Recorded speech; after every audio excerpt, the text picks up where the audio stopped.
We now want to turn back to President Trump's Middle East trip. Let's bring in CBS News correspondent Natalie Brand, who is tracking all the major developments for us from the White House. Natalie, good morning to you. We know that if we're looking at the clock, President Trump just wrapped up comments at the largest U.S. airbase in the region. What were some of the major headlines that he's just shared?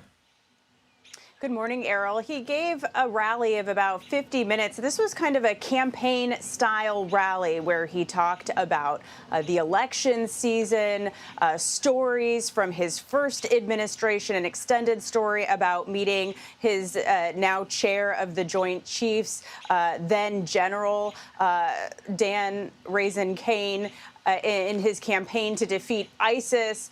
But what was really striking is this was before thousands of service members, U.S. troops in uniform. And at times, this speech did get political, especially in its criticism of the previous administration. Keep in mind, U.S. service members in uniform are supposed to be apolitical and nonpartisan.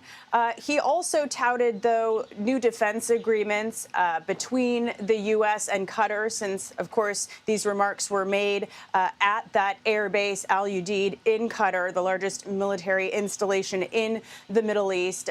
He described what he said was $42 billion in new military equipment and cost sharing at that base. Again, this was an agreement announced yesterday, and he touted he mentioned that deal that we learned of yesterday between Qatar and Boeing to buy what the president says was about 160 U.S.-made planes.